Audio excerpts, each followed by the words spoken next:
എല്ലാവർക്കും സ്വാഗതം. ഇന്ന് ഞാൻ ചിക്കൻ ഗിസാർഡ്സ് വെച്ചിട്ട് ഒരു റോസ്റ്റാണ് ഉണ്ടാക്കുന്നത്. നമുക്കിത് ആദ്യം ഒന്ന് കഴുകിയൊക്കെ വൃത്തിയാക്കിയതിൻ്റെ ശേഷം ഒരു കുക്കറിലിട്ടൊന്ന് വേവിച്ചെടുക്കാം.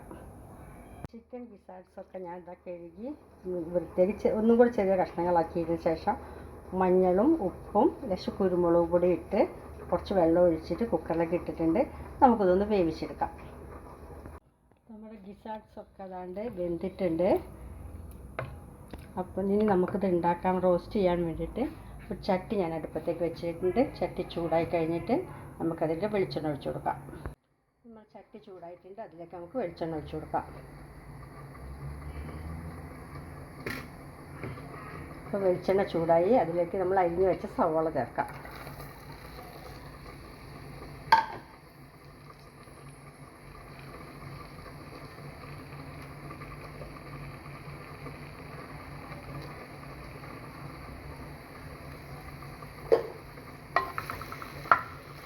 നന്നായിട്ടൊന്ന് വഴറ്റി കൊടുക്കാം.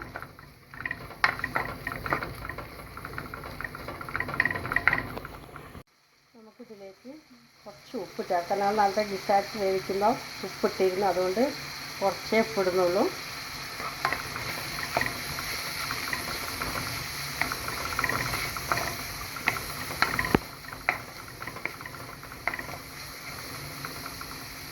നമുക്കിതിലേക്ക് സവോള, ഇഞ്ചി, വെളുത്തുള്ളി ചതച്ചത്, പച്ചമുളക് എല്ലാം കൂടെ അതിലേക്ക് ഇട്ട് കൊടുക്കാം.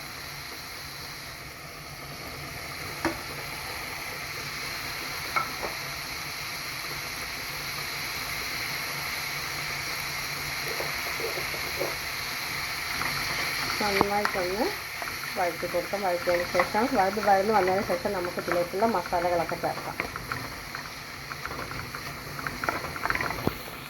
നമ്മുടെ സവോള, തക്കാളി, പച്ചമുളക്, ഇഞ്ചി, വെളുത്തുള്ളിയൊക്കെ നന്നായിട്ടൊന്ന് വഴന്ന് പച്ചമുളകൊക്കെ പോയിട്ടുണ്ട്. അതിലേക്ക് നമുക്കിനി മസാലപ്പൊടികളൊക്കെ ചേർക്കാം. നേരത്തെ നമ്മൾ അതിലേക്ക് മഞ്ഞൾപ്പൊടി ചേർത്തിട്ടുണ്ട്. വെള്ളത്തിൽ കുറച്ച് മഞ്ഞൾപ്പൊടി കൂടി ചേർക്കുന്നുണ്ട്. മുളക് പൊടി, കുരുമുളക് പൊടി നേരത്തെ ചേർത്തിരുന്ന നമ്മൾ വേവിക്കുമ്പോൾ അതിലേക്ക് മല്ലിപ്പൊടി,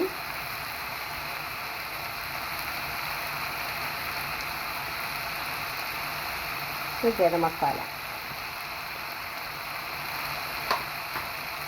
നന്നായിട്ടൊന്ന് ഇളക്കി യോജിപ്പിക്കുക.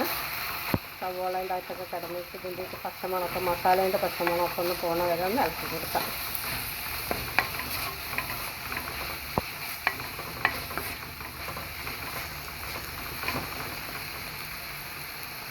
നമ്മളെ മസാലയുടെ പച്ചമണമൊക്കെ ഒന്ന് പോയിട്ടുണ്ട്. ഇനി നമുക്ക് വേവിച്ച് വെച്ച ഗിസാർഡ്സ് ഇതിലേക്ക് ചേർക്കാം. അത് വേവിക്കുമ്പോൾ നേരത്തെ ഒഴിച്ച വെള്ളം തന്നെയാണ് അപ്പോൾ അത്.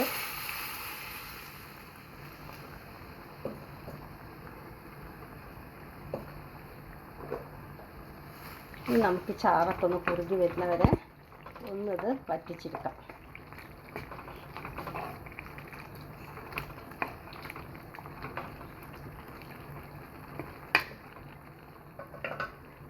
അതിനകത്ത് നമുക്ക് കുറച്ച് കറിവേപ്പിലയും കൂടി ഇട്ട് കൊടുക്കാം. അപ്പോൾ നമ്മൾ ചിക്കൻ ഗിസാർഡ്സൊക്കെ അതവിടെ റെഡി ആയിട്ടുണ്ട്. ചാറൊക്കെ അതാ കുറുകി ഇത്ര ആയിട്ടുണ്ട്. ഇനി ഇതൊന്ന് തണുത്ത് കഴിയുമ്പോൾ മൺചട്ടിയിലായതുകൊണ്ട് ഒന്നും കൂടെ കുറുകി വരും. നിങ്ങൾക്ക് ഇഷ്ടപ്പെടുകയാണെങ്കിൽ ലൈക്ക് ചെയ്യണം.